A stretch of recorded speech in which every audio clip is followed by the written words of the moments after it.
Hello friends, मैं विकास Kumar science with विकास में आपका हार्दिक स्वागत करता हूं। तो आज बच्चे हम जो साइंस का जो हमारा कॉन्सेप्ट रहेगा वो रहेगा कूलम्ब्स लॉ। तो कूलम्ब्स लॉ के ऊपर हम बच्चे आज जो है स्टडी करेंगे। तो स्टार्ट करने जा रहे हैं, देखना कूलम्ब्स लॉ।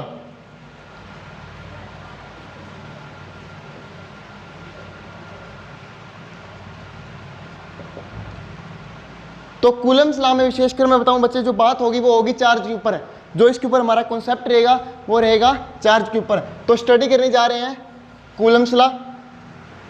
तो हम क्या बच्चे देखते हैं, दो चार्ज पार्टिकल लेते हैं। दो हमारे पास दो पॉइंट चार्ज हैं, जैसे कि एक Q1 पर एक ये पॉजिटिव चार्ज है, Q2 भी एक पॉजिटिव चार्ज है। हमारे पास दो पॉइंट चार्ज हैं Q1 और Q2। वो कुछ डिस्टेंस पे रखे हुए हैं कि दो बच्चे पॉइंट चार्ज हैं, वो कुछ डिस्टेंस पे क्या है रखे हुए हैं। उनके बीच के जो डिस्टेंस रहेगा वो रहेगा r। ठीक है। अब मैंने आपको बताया था चार्ज की एक प्रॉपर्टी होती है कि जो चार्ज होते हैं बच्चे कि लाइक चार्ज क्या करते हैं, रिपेल करते हैं, और अनलाइक चार्ज क्या करते हैं, अट्रैक्ट करते हैं। तो लाइक चार्ज बच्चे ये दोनों चार्ज लाइक है, मतलब ये भी पॉजिटिव चार्ज है और ये भी पॉजिटिव चार्ज है। पॉजिटिव पॉजिटिव क्या करेंगे, रिपेल करेंगे ना एक दूसरे को। अब सपोज करो Q1 ने Q2 के ऊपर फोर्स लगाई, तो Q1 ने Q2 को कहाँ कर दिया, उधर रिपेल कर दिया। ठीक है, तो क्या हुआ, ये इधर रिपेल हो गया। उसी प्रकार Q2 ने Q1 के ऊपर फोर्स लगाई और उसने इसको इधर धकेल दिया। ठीक है, तो इसके ऊपर फोर्स कौन सी लग रही है, रिपल्सिव फोर्स लग रही है। कौन सी, रिपल्सिव। एक हम एग्जांपल लेते हैं, देखो एक यहाँ पे Q1 चार्ज है, यहाँ पे एक Q2 चार्ज है। ठीक है, ये Q1 क्या है, पॉजिटिव चार्ज है, और ये Q1 क्या है, सॉरी Q2 क्या है, नेगेटिव चार्ज है। ठीक है, अब ये कुछ डिस्टेंस पे रखे हुए हैं। अब ये दोनों क्या हैं बच्चे, कुछ डिस्टेंस पे रखे हुए हैं। अब इन दोनों के बीच में जो डिस्टेंस रहेगी उसे मेजर कर लेते हैं r से। ठीक है, अब मेरे को ये बताओ Q1 और Q2 दो पॉजिटिव चार्ज हैं। ठीक है, तो Q1 और Q2 दो पॉजिटिव चार्ज है, और Q1 क्या करेगा, Q2 को अट्रैक्ट करेगा, क्योंकि दोनों के अंदर क्या हो रही है, कौन सी फोर्स लग रही है, अट्रैक्टिव फोर्स लग रही है।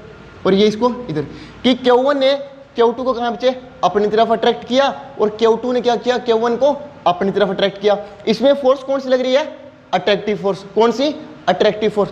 तो क्या डेफिनेशन रहेगी बच्चे कूलम्ब्स लॉ की, इट स्टेट्स दैट, अगर इसकी डेफिनेशन की बात करें हम, इसकी डेफिनेशन की बात करें तो इट स्टेट्स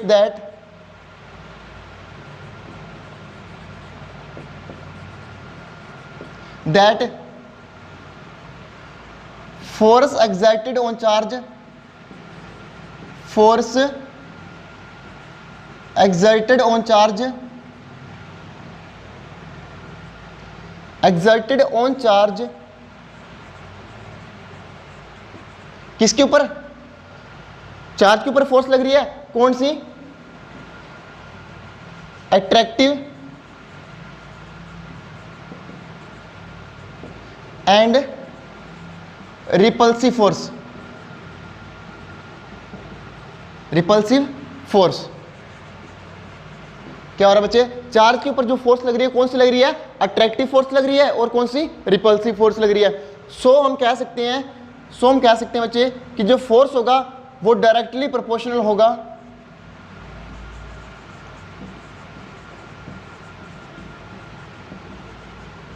डायरेक्टली प्रोपोर्शनल होगा किसके, product of two charges and inversely proportional होगा वो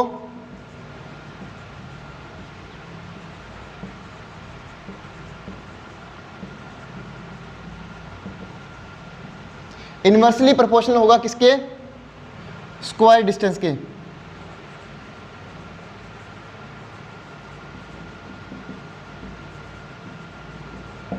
तो ये डेफिनेशन क्या कह रही है बच्चे कि दो चार्ज पार्टिकल है, उसके अंदर फोर्स होगी ना बच्चे, वो डायरेक्टली प्रोपोर्शनल होगी किसके, product of both charge, product of both charge and inversely proportional to the distance of square, distance of square. तो इसे हम क्या बच्चे अब डिराइव करेंगे तो डिराइव करते हैं, देखते हैं।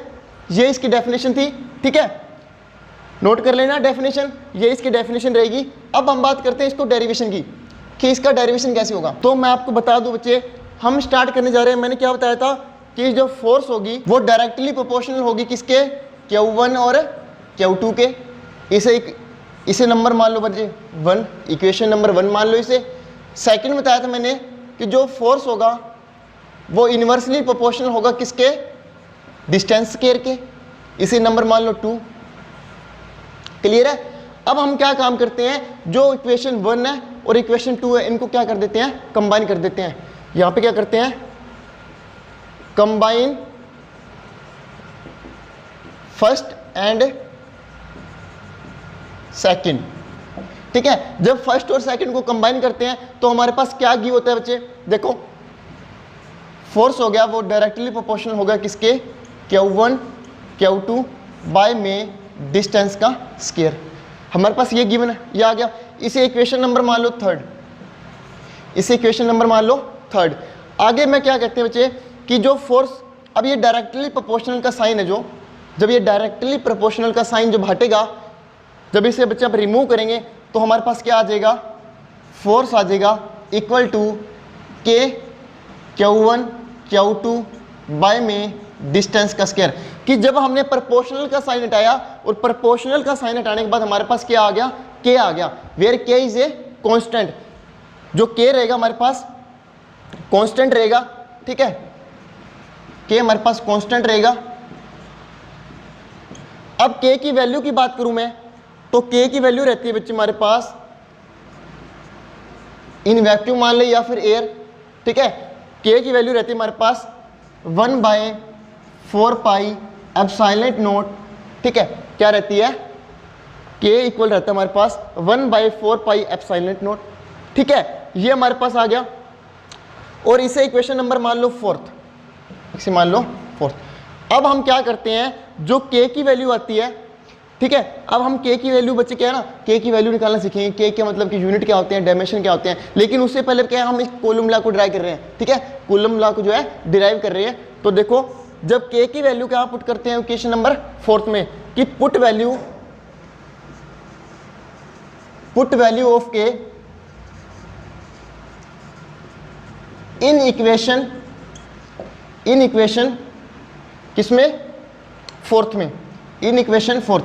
जब के की वैल्यू हम 4th इक्वेशन में पुट करते हैं तो हमारे पास क्या आता है, देखो क्या गिवन हो गया हमारे पास, तो है फोर्स हो गया हमारे पास, फोर्स हो गया बच्चे हमारे पास। देखो के की वैल्यू क्या भर देंगे हम, क्या पुट करेंगे, 1/4 pi epsilon naught, 1/4 pi epsilon naught Q1 Q2 by में डिस्टेंस का स्क्वायर, ठीक है, बाय में डिस्टेंस का स्क्वायर। तो हमारे पास ये क्या आ गया बच्चे, ये आ गया हमारे पास कूलम्स लॉ। क्या आ गया, कूलम्स लॉ आ गया, ठीक है। हमने कुछ नहीं किया, के की वैल्यू क्या पुट कर दी हमने, 1/4 पाई एप्सिलॉन नॉट। और 1/4 पाई एप्सिलॉन नॉट की जो वैल्यू रहती है बच्चे 9 × 10 की पावर 9, 9 × 10 की पावर 9 रहती है। वो हम जब न्यूमेरिकल करेंगे, जब हम न्यूमेरिकल सोल्व करेंगे, उसमें क्या बच्चे वो यूज करेंगे उस वैल्यू का, ठीक है। तो ये यहाँ से क्या हुआ, ये फोर्स ड्राइव हुआ बच्चे, ये वाला फॉर्मूला ड्राइव हो गया कूलम्स लॉ का, कि जो फोर्स होती है वो इक्वल होती है किसके, 1/4 पाई एप्सिलॉन नॉट इनटू में Q1 charge Q2 charge by में डिस्टेंस का स्क्वायर, ठीक है। तो ये कूलम्स लॉ था। अब हमें क्या पूछ लिया जाता है कि डायमेंशन एंड यूनिट लिखो किसकी, के एंड एप्सिलॉन नॉट के। तो वो देखते हैं, देखो अब हम देखते हैं यूनिट एंड डायमेंशन ऑफ के एंड एप्सिलॉन नॉट। तो ये आपने क्या नोट कर लिया होगा, ठीक है, इसे नोट कर लेना बच्चे। तो हमारे पास बच्चे कूलम्स लॉ से क्या डिफाइन हुआ, कूलम्स लॉ से हमारे से ये डिफाइन हुआ हमारे पास कि जो फोर्स होती है वो इक्वल होती है 1/4 pi epsilon naught Q1 Q2 by में डिस्टेंस का स्क्वायर। तो कूलम्स लॉ से मैं ये हमने बच्चे क्या डिफाइन किया था कूलम्स लॉ से, ठीक है। अब हम करने जा रहे हैं unit and dimension, unit and dimension of epsilon not and के ठीक है। तो फर्स्ट ऑफ ऑल हम देखेंगे के। तो के की बच्चे बात करें, अगर के की बात करें, हम यूनिट की बात कर रहे हैं, देखने के की, तो हमारे पास जो फॉर्मूला आया था कूलम्स लॉ से वो क्या आया, F बराबर में 1/4 pi epsilon naught Q1 Q2 by में आर स्क्वायर। के की निकालनी बच्चे हम, तो ये वाला फॉर्मूला लिखो, F equal to 1/4 pi epsilon naught Q1 Q2 by में डिस्टेंस का स्क्वायर। हमें किसका चाहिए, हमें के का निकाल रहे हैं हम, क्योंकि ये वैल्यू के की है ना बच्चे। तो क्या करो यहाँ पे देखो, के की वैल्यू वहाँ निकाल रहे हैं, तो इक्वल कर लो क्या, F इंटू में डिस्टेंस का स्क्वायर बाय हो जाएगा Q1 Q2। क्यों बच्चे, जो के की वैल्यू, ये के की वैल्यू है ना 1/4 पाई एप्सिलॉन नॉट, ये के की तो वैल्यू है, तो यहाँ पे हमने क्या कर लिया, के नोट कर लिया। ठीक है, तो के की वैल्यू निकाल रहे हैं हम, क्योंकि डायमेंशन किसकी निकाल रहे हैं, यूनिट एंड डायमेंशन निकाल रहे हैं एप्सिलॉन नॉट और के की। तो फर्स्ट ऑफ ऑल के। अब ये बताओ मेरे को कि जो फोर्स का यूनिट क्या रहता है, न्यूटन। फोर्स का रहता है हमारे पास न्यूटन, ठीक है। और आर मतलब कि डिस्टेंस, डिस्टेंस का हो जाएगा बच्चे हमारे पास मीटर स्क्वायर, ठीक है। Q1 और Q2 दो चार्ज है, और चार्ज की बता दूं आपको मैं, चार्ज का यूनिट क्या होता है, कूलम। क्या होता है, कूलम, जिसे डिनोट करते हैं बच्चे सी से, जिसे डिनोट करते हैं सी से। तो इसका क्या आ जाएगा, कूलम्स 1 2, 2 कूलम है, तो कूलम का स्क्वायर होगा बच्चे वो, तो वो नीचे पड़ा है, तो ऊपर आएगा क्या हो जाएगा, वो इन्वर्स हो जाएगा, तो कूलम्स का क्या हो जाएगा -2। ये क्या आ गया इसका बच्चे, यूनिट आ गया किसका, के का। अब के का यूनिट आ गया, अगर इसकी डायमेंशन निकालना चाहूँ मैं, ये तो इसका यूनिट था, इसकी डायमेंशन निकालना चाहूँ मैं बच्चे के की, where K is a dielectric strength, K is a dielectric strength, ठीक है। तो डायमेंशन निकालना चाहूँ मैं, तो क्या आ गया हमारे पास डायमेंशन, देखो तो के इक्वल टू, इसे पुट करो, इसी इक्वेशन से हम निकाल सकते हैं उसकी डायमेंशन। फोर्स की डायमेंशन होती है बच्चे हमारे पास MLT-2, क्या होती है, MLT-2, ठीक है, मास, लेंथ और टाइम। उसी प्रकार चार्ज इनटू में आर स्क्वायर, और आर स्क्वायर क्या होता है बच्चे, डिस्टेंस, और डिस्टेंस को किस में मेजर करते हैं, लेंथ में।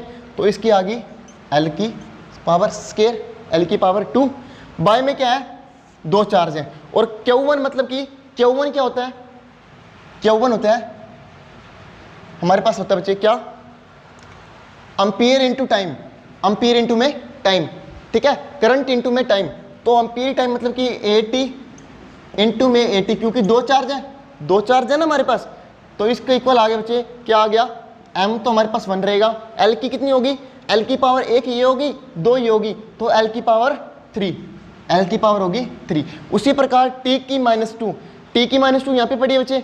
उसी प्रकार अगर A क्या हो गया, A का स्क्वायर हो गया ना, और A का स्क्वायर जब रेसिप्रोकल होकर ऊपर आएगा तो वो इन्वर्स बन जाएगा।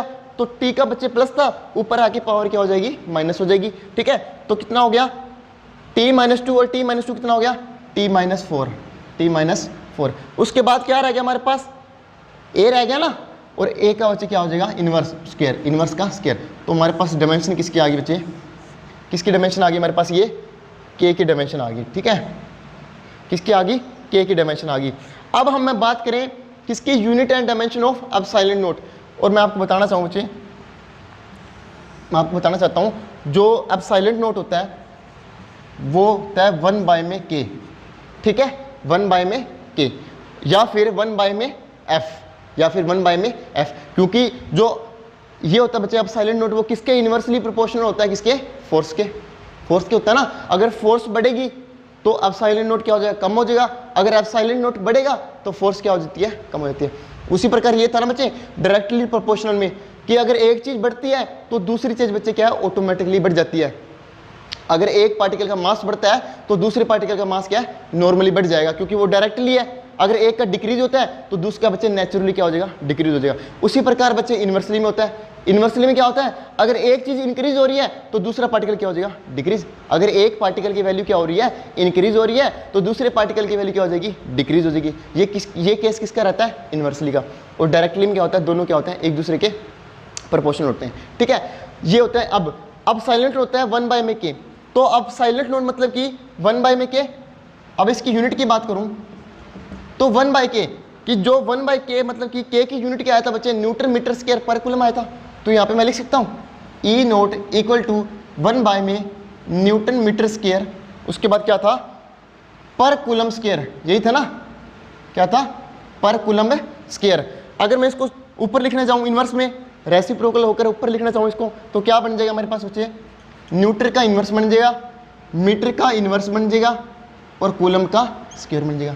क्या हुआ, जो पार्टिकल मतलब जिसकी पावर पॉजिटिव थी वो क्या हो गया, नेगेटिव हो गया, और जिसकी पावर नेगेटिव थी वो क्या हो गया, पॉजिटिव हो गया। ठीक है, यहां तक क्लियर हुआ।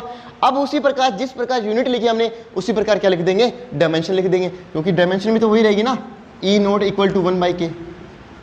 और k की डायमेंशन क्या आई थी हमारे पास, k की डायमेंशन आई थी बच्चे ml3 t-4 a-2। क्या आई थी, 1 बाय में ml3 t-4 और a-2 ये आई थी। तो अगर बच्चे इसको क्या है, हम रेसिप्रोकल करेंगे इसका, तो इसकी पावर क्या हो जाएगी, इन्वर्स हो जाएगी, जो पॉजिटिव होगी वो नेगेटिव हो जाएगी और जो नेगेटिव है वो पॉजिटिव हो जाएगी। तो इसको हम लिख सकते हैं क्या, m का -1, l का -3, t का पॉजिटिव का 4 और a का पॉजिटिव का स्क्वायर। तो हमारे पास एक बच्चे क्या आ गई, एक वैल्यू ये आ गई। ठीक है, क्लियर है। तो आज का हमारा कॉन्सेप्ट क्या था, कूलम्स लॉ। कैसा लगा आपको, अगर अच्छा लगा हो तो ज़्यादा से ज़्यादा क्या करें, लाइक करें, शेयर करें और सब्सक्राइब कीजिए, और विशेष ध्यान कमेंट करना ना भूलिए। ठीक है, तो कमेंट कीजिए अगर अच्छा लगा तो। ठीक है, आपका अपना चैनल है साइंस विद विकास, ज़्यादा से ज़्यादा शेयर कीजिए, सब्सक्राइब कीजिए, और मिलते हैं एक नई वीडियो के साथ, और इससे भी एक बेहतरीन कॉन्सेप्ट के साथ मिलेंगे। तब तक के लिए thank you and have a nice day.